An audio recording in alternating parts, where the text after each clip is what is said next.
Bueno, muy buenos días. Hoy vamos a cubrir la segunda parte eh, de las funciones y vamos a hablar de un tema muy interesante que es la recursividad. Entonces, la recursividad es esto básicamente. Acá tenemos una marca de cocoa y lo que tenemos es la definición de la marca en términos de la marca y adentro se ve la marca, y adentro se ve la marca. Entonces, cuando tenemos la marca inicial, adentro esa está definida en términos de la misma cajita, que a su vez está definida en términos de la misma cajita, que a su vez está definida en términos de la misma caja. La idea detrás de eso es la idea de la recursividad. Entonces, de hecho, esta es la herramienta que yo utilizo para grabar, que generalmente ustedes la ven al principio de, de los videos, y esta herramienta también, cuando uno la abre, es recursiva. Eh, ¿Cuál es la idea de la recursividad? Esto lo que hace, por ejemplo, la herramienta lo que hace es grabar de la pantalla, pero resulta que la herramienta está desplegada en la pantalla, entonces ella se graba a sí misma. Pero como la herramienta está desplegada en la pantalla, se vuelve a grabar a sí misma. Pero como la herramienta está desplegada en la pantalla, se graba a sí misma. Entonces, la definición de la grabación en la pantalla se da en términos de la pantalla misma y eso a su vez se da en términos de la pantalla misma generándonos una definición recursiva. Entonces, la noción de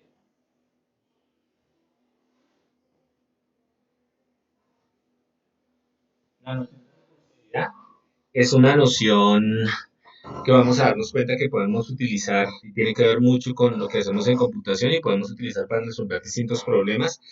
Sin embargo, hay que tener cuidado porque pues también tiene algunos costos desde el punto de vista computacional. Entonces, esto de acá también genera una estructura llamada estructura fractal, que es una estructura de autorrepetición, y estas dos cosas tienen que ver la una con la otra. Entonces, una definición un poco más aterrizada de lo que es la recursividad eh, consiste en definir un problema en términos de una forma más simple del problema mismo. Entonces pensemos, por ejemplo, en cómo podríamos dibujar un arbolito. Un árbol está hecho de ramas, pero las ramas a su vez están hechas de otras ramas, que a su vez están hechas de otras ramas, que a su vez están hechas de otras ramas. Y de hecho podríamos continuar muchísimas veces en la definición de esas pequeñas ramitas y lo que tendríamos al final sería la definición de un árbol. La idea de que nosotros tenemos algo definido en términos de algo que a su vez se define en términos de eso mismo, es una idea que aparece naturalmente alrededor de nosotros y es la idea que le da origen a la noción de fractal. Antes de que llegaran los computadores, los fractales eran vistos como una peculiaridad matemática, no se les había visto un potencial tan grande. Benoit Mandelbrot, que de hecho estuvo aquí en Colombia, eh, alcanzó a estar acá hace como unos 15 años tal vez, es un matemático, fue un matemático francés que al principio estuvo muy relegado porque él intentó y empezó a explicar muchos de los fenómenos a través de esta idea de que algo se podía definir en términos de sí mismo.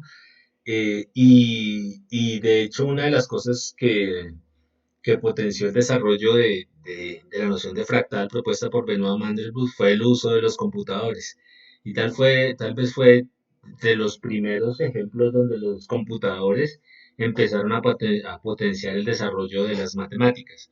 Benoit Mandelbrot abogaba por el uso de métodos recursivos en el sentido de que se definían a sí mismos, como acá, para, por ejemplo, pintar nubes o pintar árboles.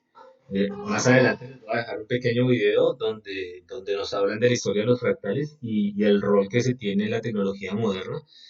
Simplemente una nota tecnológica, las antenas que tenemos dentro de nuestros celulares móviles corresponden a estructuras que son fractales y por ser fractales tienen esta definición recursiva. Una parte de la antena está definida en términos de una parte de la antena que a su vez está definida en términos de una parte de la antena. Y ya cuando uno empieza a estudiar esto desde el punto de vista matemático se da cuenta que esto trae un montón de, que esto trae un montón de ventajas. Entonces, ventajas prácticas como cubrimientos eficientes, etcétera. Entonces, muy bien.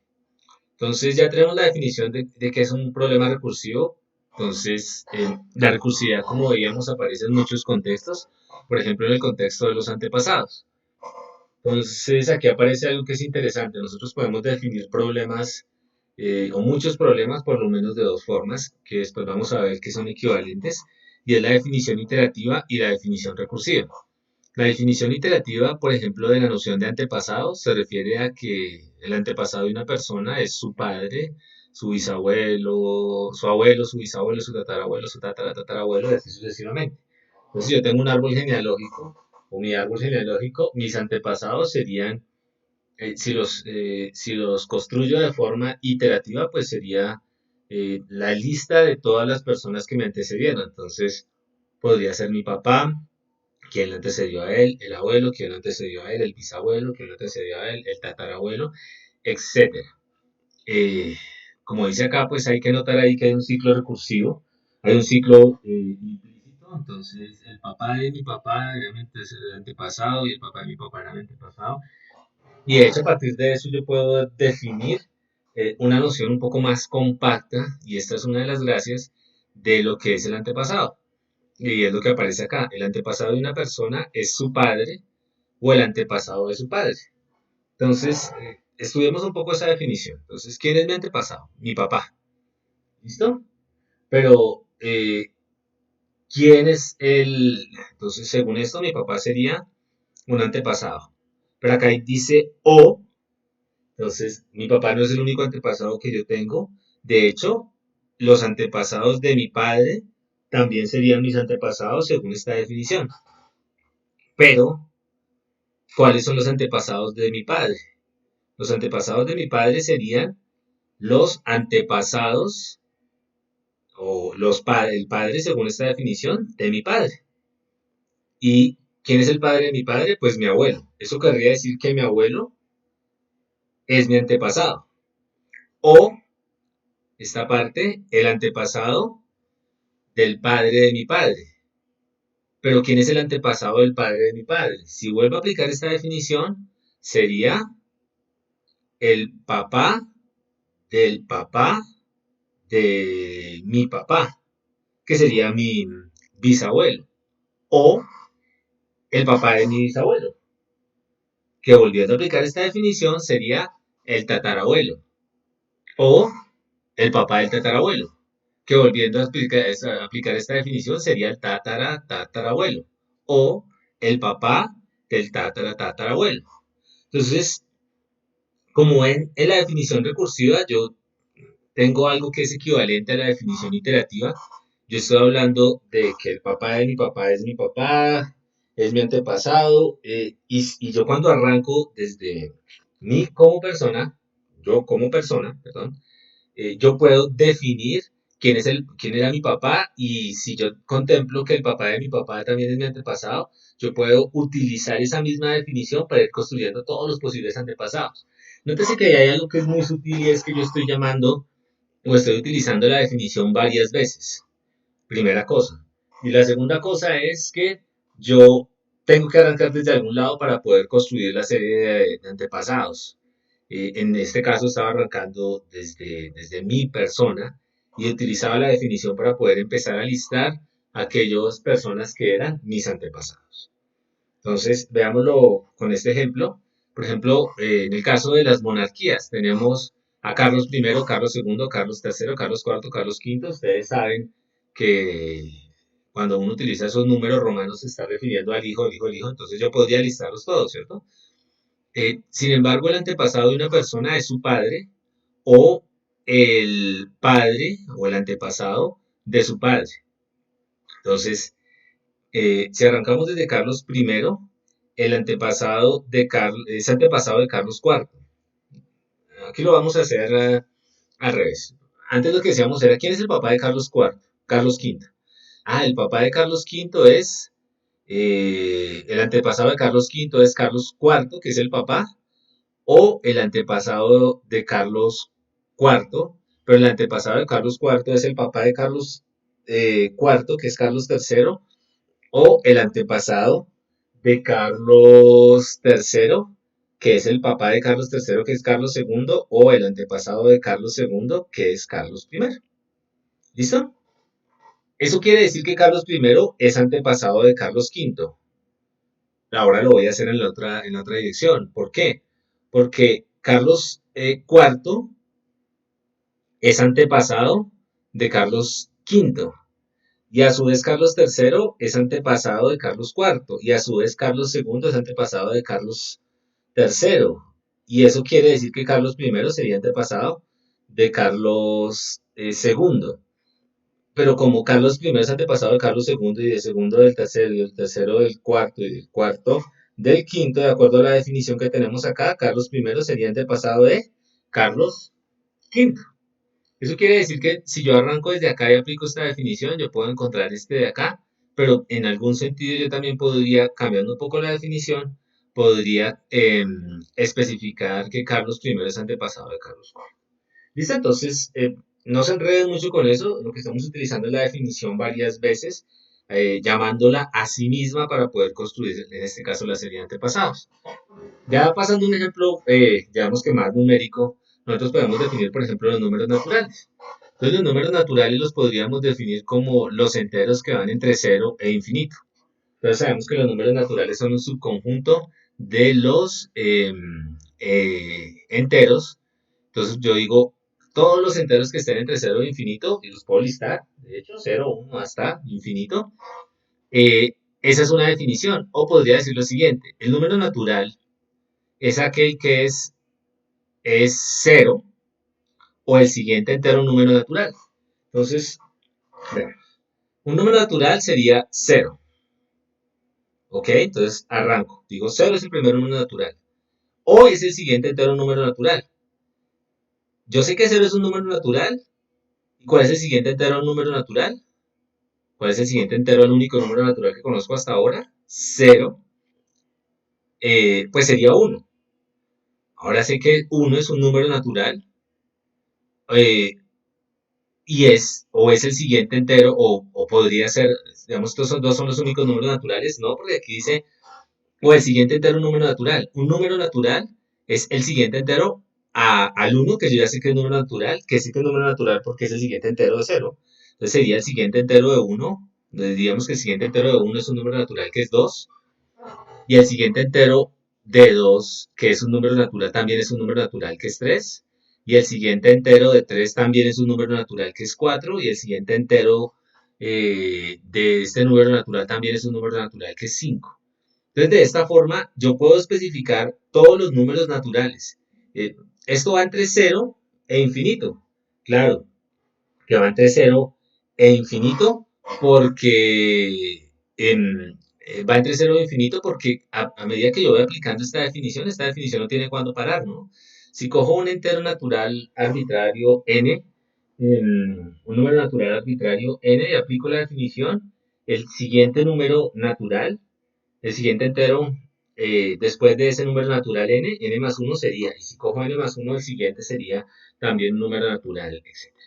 Entonces, de hecho yo puedo tratar de imprimir los números naturales. Entonces, empecemos a ver si puedo definir la noción de número natural. Entonces, para eso, les voy a pedir que recuerden un poco la definición de función. Una función es una funcionalidad que está encapsulada en en un, en un bloquecito de código, ¿listo? Entonces, vamos a hacer lo siguiente, vamos a construir una función, vamos a tratar de construir una función que nos permita listar los números naturales. Entonces, vamos a hacer algo como esto, print, acá, natural numbers, ¿listo? Entonces, eh, a ver, entonces yo podría, print natural numbers, lo que va a hacer es imprimir el número natural n. ¿Listo? Entonces, vamos a hacer algo un poquitín distinto. ¿Listo? Entonces, yo sé que el número natural es cero o el siguiente entero a un número natural. Entonces, también sé que, si lo leo de otra manera, yo sé que si tengo un número natural n, el entero anterior también sería un número natural, a menos que ese entero sea menor que cero, por ejemplo. Entonces, simplemente voy a reescribir esto y voy a pensarlo de la siguiente manera. Aquí dice, el siguiente entero número natural es natural, que es igual a decir, si tengo un número natural, el número anterior a ese número natural también es un número natural. Entonces voy a reescribir esto, voy a pensar esto de una manera un poquitín distinta. De nuevo, un número natural es cero, o un número natural, da un número natural n, el número anterior a ese número natural también es natural. Entonces, yo podría imprimir este número natural n. ¿Listo? Entonces, yo sé que esto de acá imprime un número natural, pero quiero la lista de todos los números naturales, pero yo sé que el anterior a ese n también es un número natural. Entonces, yo sé que si llamo esto de acá, vamos a llamarlo print natural numbers, si llamo esto de acá para 4, pues me va a imprimir solamente 4, eso no tiene misterio. Pero yo puedo aprovechar esta definición que está acá para decir lo siguiente. Yo podría decir print natural numbers de el anterior. El anterior entero a n también es un número natural. ¿Listo? Pero aquí tenemos un problemita. Y el problemita es el siguiente. Supongamos que nosotros arrancamos en 4. Entonces, él va a imprimir 4. Yo ya sé que esto imprime números naturales y sé que si llamo al número anterior a 4, es decir, a 3, pues ese es un número natural. Entonces, después de llamar a 4, él, va a poner acá, él llamaría a 3. E imprimiría de hecho 3 en esta línea de acá. Pero yo ya sé que si 3 es número natural, el anterior también es un número natural. Entonces él llamaría, o yo podría llamar al de 2, ¿cierto? Al de n-1 que es 2. Entonces imprimiría el 2 acá. De hecho lo vamos a hacer. Ahorita lo hacemos, imprimiría el 2. Vamos a ver qué pasa acá. Lancémoslo así, listo. Entonces, yo ya me aprendí el número natural 4, imprimí el 4. Sé que el número anterior es número natural, parafraseando esto de acá. Y el número anterior a 4 es 3, entonces imprimo 3, pero sé que el número anterior a 3 también es número natural, entonces él me llama a este de acá, pero sé que el número anterior también es número natural, y sé que el número anterior también es número natural. Pero aquí hay un problema, ¿cierto? Porque los naturales van entre 0 e infinito. Entonces, ¿será cierto que el número anterior a 0 es número natural? Parece que no, ¿cierto? Porque el -1 no es un número natural. Entonces, yo ya sé que cuando n sea igual a 0, el anterior ya no se cumple. Entonces, si n es mayor o igual a 0, yo puedo imprimir los números, y si no, a ver, si no, yo no hago nada. A ver, se murió. Entonces,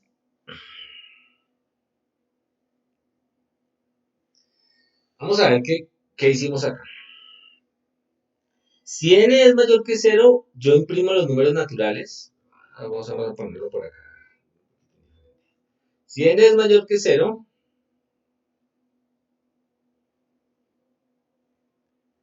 tenemos esto de acá.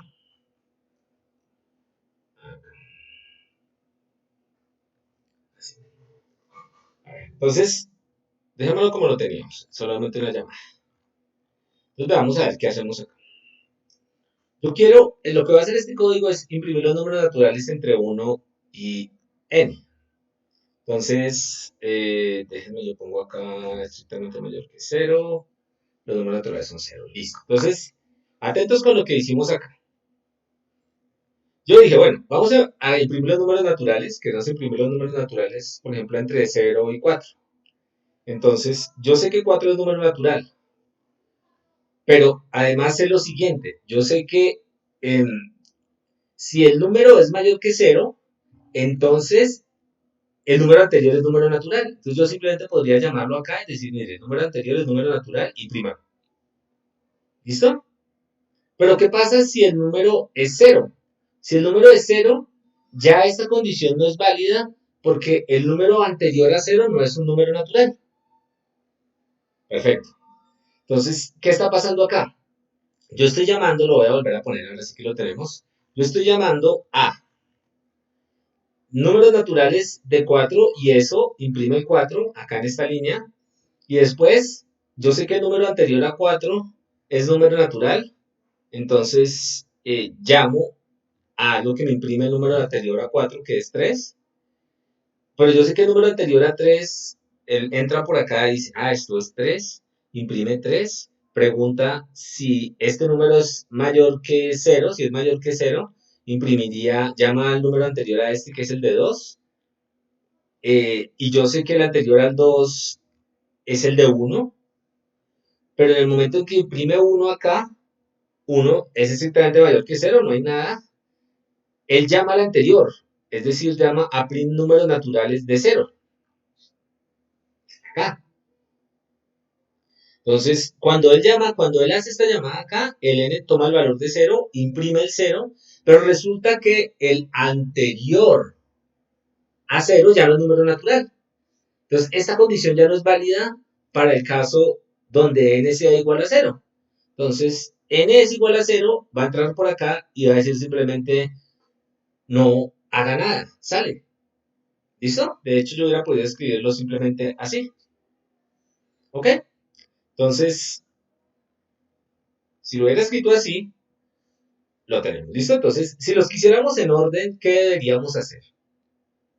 Si los quisiéramos no de atrás para adelante, sino de adelante para atrás, yo sé que él llama primero a 4, llama primero a 3, llama primero a 1, llama primero a 0. ¿Listo? Pero en el momento en que llama a 0, él dice, bueno, el de 0 es 0, yo no hago nada más, pero atentos acá, él sigue ejecutando y pasa después por acá, por ejemplo. Entonces, verifiquemos qué pasaría si, por ejemplo, pusiéramos el if acá. Voy a poner acá, que es para que vean que es diferente. La pregunta es, ¿qué diferencia hay entre ponerlo acá y ponerlo acá? Entonces, cuando lo ponemos acá,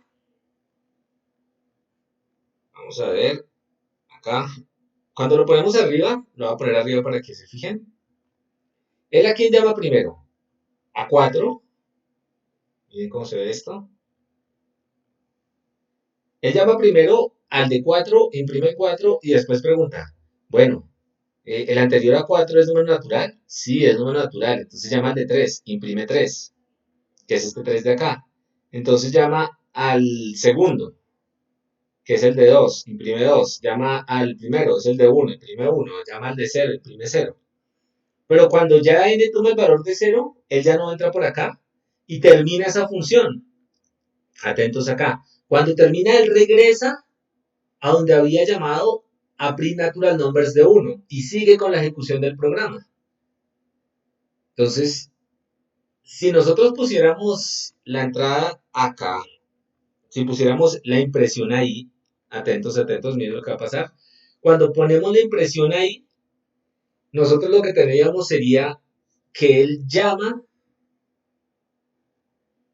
hasta acá, en el momento en que es 0 ya no hace nada, y después imprime el valor que tenga n. ¿Qué valor tenía n inicialmente?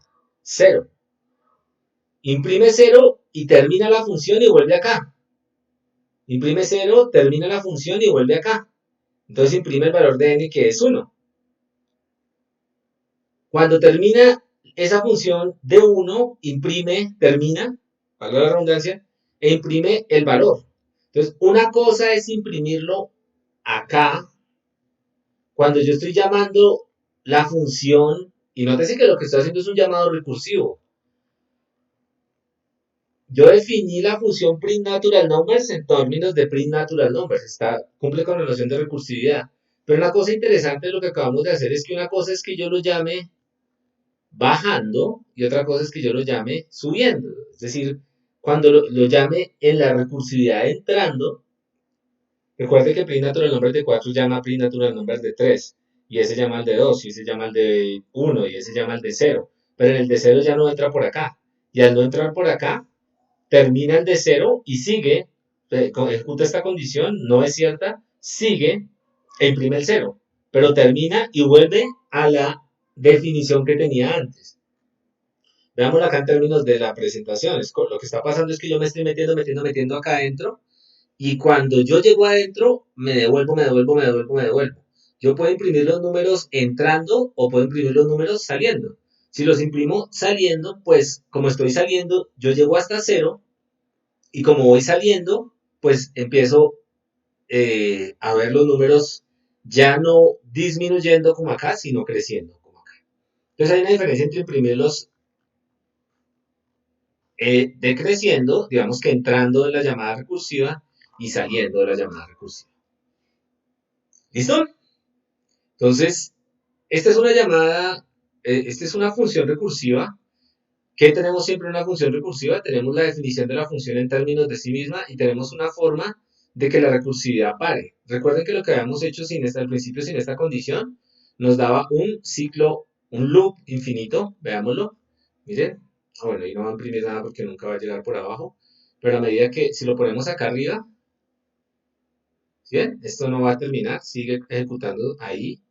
¿Por qué? Porque él no sabe que el anterior al 0 no es un número natural. Y si no es un número natural, no tiene sentido llamar esta definición para ese número. Muy bien, entonces vamos acá. Entonces, tenemos la definición recursiva de los números naturales. ¿Será que podemos hacer este? De hecho, está acá, la suma de los números naturales. Entonces, la suma de los números naturales. Aquí simplemente estamos imprimiendo. Ahora queremos sumar los números naturales. Yo podría hacer un ciclo, por ejemplo, como este de acá,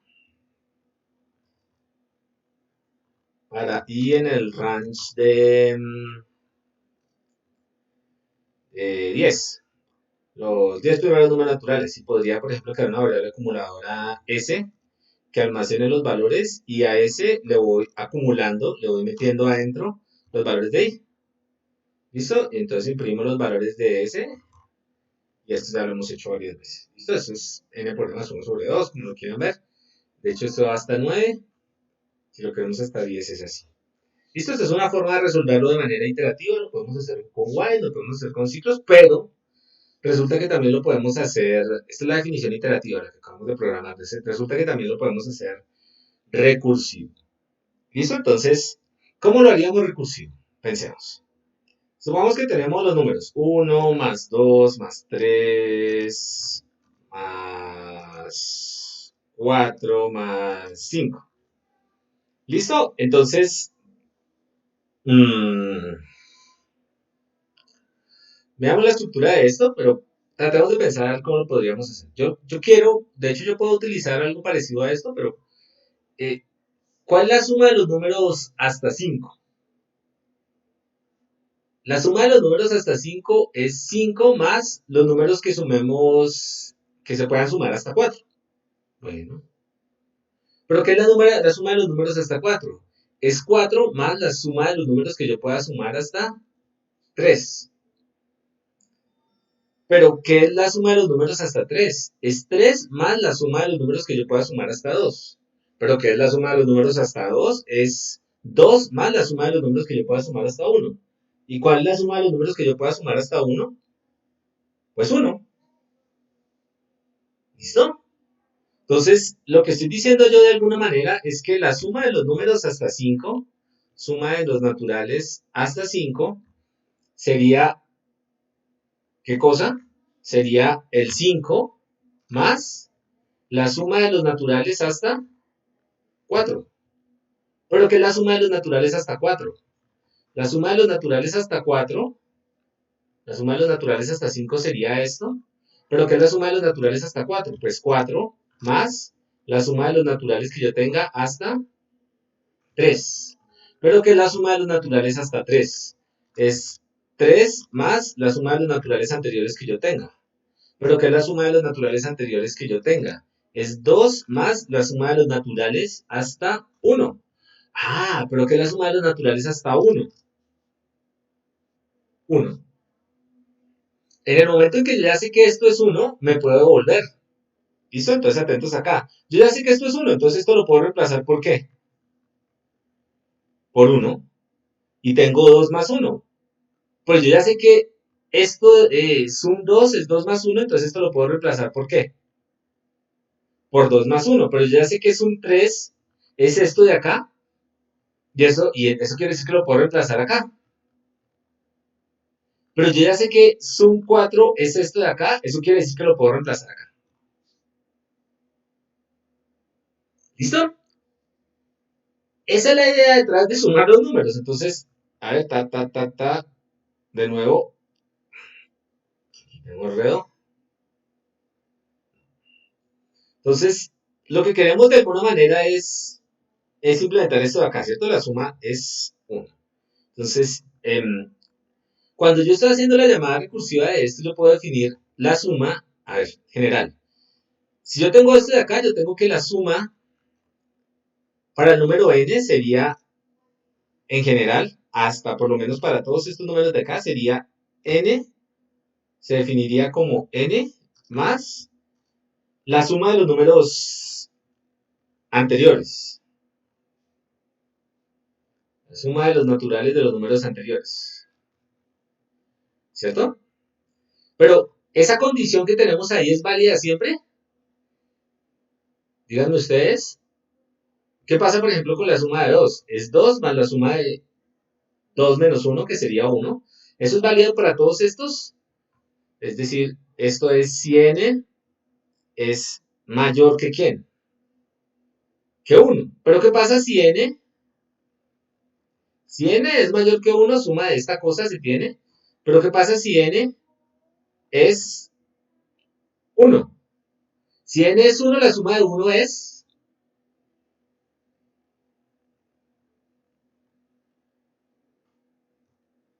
1. ¿Ok? Entonces, la suma de n se define en términos de la suma de los términos anteriores. Pero, y esto es fundamental, yo siempre tengo que tener algo así como una condición de parada. Tal como aquí yo sabía que el natural anterior o el entero anterior al cero no era un natural, aquí también yo tengo que tener algo para que me diga que, como, dónde parar, ¿cierto? Entonces, ya con la suma de 5, ya tengo esta suma de acá, yo llamo el 5 más los anteriores. Entonces, de hecho, definamos una función que se llame suma de naturales. ¿Listo? Entonces, la suma de naturales del natural n, según esto sería ¿qué? Si n es mayor que 1, entonces yo puedo definir esto como, yo puedo decir, esto es n más la suma de los naturales anteriores, ¿cierto? Esto tiene que retornar un numerito. Pero ¿qué pasa si n es igual a 1? De hecho, aquí me quedó mal, ¿no? N más la suma de los naturales anteriores, miren.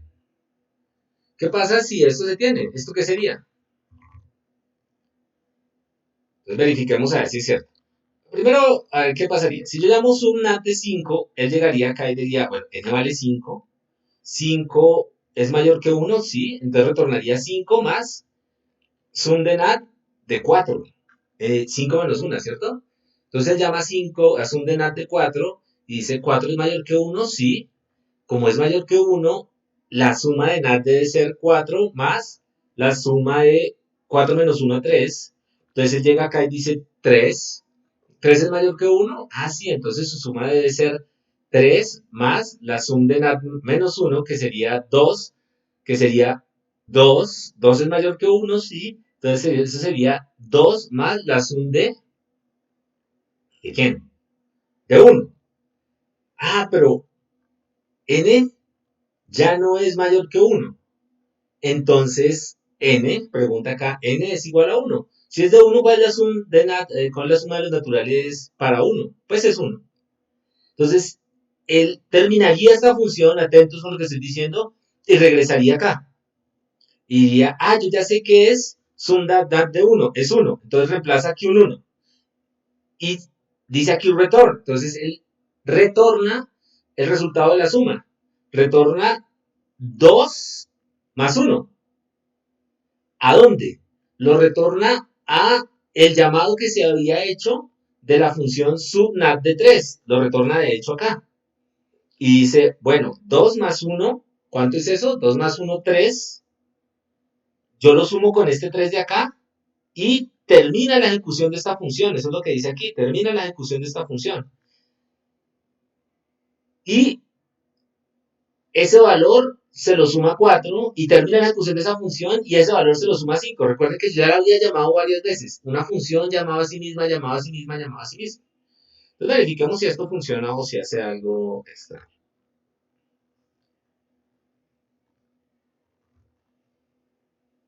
Tenemos esto de acá. Que no nos vaya a generar algún ruido extraño. Pero no lo dañemos para que quede acá. Y veremos a ver si es algo. ¡Oh! 15. Bueno, de 10. ¡Wow! Funciona. A ver, funciona, funciona. Funciona, creo que sí funciona, mire. De 101. De 101. Funciona súper bien, ¿no? De hecho, esta condición de acá, ¿será que lo tenemos que poner así? Queda un poco más explícita, pero podríamos de pronto, no sé, probemos así. Ah, funciona, ¿no? Entonces, ¿cuál era el truco? El truco estaba en que la función suma de un conjunto de números hasta 5, un conjunto de naturaleza de 5, se puede escribir en términos de algo más pequeño, que eso a su vez se puede escribir en términos de, ya es que eso a su vez, que eso a su vez. Pero en algún momento, y eso es súper importante, ya esa noción ya no se va a cumplir y vamos a tener una condición, digamos que de parada. ¿Listo? Entonces tenemos la función que nos imprime la suma de los números naturales. De hecho, el factorial también lo podemos escribir de esa manera, ¿no? Entonces, ¿qué es el factorial de n? El factorial de n, tal como lo definimos acá, sería, si n es igual a 0 vale 1, y si no, sería el producto de n por n menos 1 factorial. Entonces, el factorial de 3, ¿qué es? Según esta definición, 3 es mayor que 1. Entonces yo digo, bueno, 3, el factorial de 3 sería 3 acá por el factorial de 3 menos 1, que es 2. ¿Pero qué es el factorial de 2? El factorial de 2, según esta definición, 2 es mayor que 1, sería 2 por el factorial de 1. Ah, ¿pero qué es el factorial de 1? El factorial de 1, según esta definición, sería 1 por el factorial de 0. Pero, ¿qué es el factorial de 0? Según esta definición, cuando n vale 0, ya no entra por acá, sino entra por acá, ese factorial vale 1. Ah, entonces ya sé cuánto vale el factorial de 0. ¿Cuánto vale? 1. Ah, pero ese factorial de 1 me sirve para construir el factorial, perdón, el factorial de 0 me sirve para construir el factorial de 1. Y el de 1 para el de 2, y el de 2 para el de 3, etc. Entonces, de hecho, yo podría construir el factorial acá. Factorial. Entonces, factorial de n. Ah, sí. N es mayor o igual a 1. Eso sería el factorial de n menos 1. N por el factorial de n menos 1, tal como lo tenemos acá. N por el factorial de n menos 1. Muy bien. Pero si no, ¿qué es el factorial? Si esto no se tiene, en algún momento vamos a llegar a n igual a 0, porque aquí estamos disminuyendo. Necesitamos poner una condición de parada y la condición de parada diría que el factorial de 0 es 1. El factorial de 3 sería 6 y el de 5 sería 120. Muy bien. Entonces, ya tenemos la definición recursiva del factorial. De hecho, esta definición es una definición, si lo quieren, inductiva. Uno puede probar por inducción cosas ahí. Eh, y podríamos también haber hecho un ciclo, ¿no? Ya de hecho lo hemos hecho muchas veces, pero pues la idea era probar el factorial. ¿Listo? Entonces, lo voy a dejar por ahí porque quiero hacer con ustedes Fibonacci para que veamos cuáles son los riesgos de utilizar procedimientos recursivos. Esta presentación ya está en la página. ¿Listo? Muchas gracias.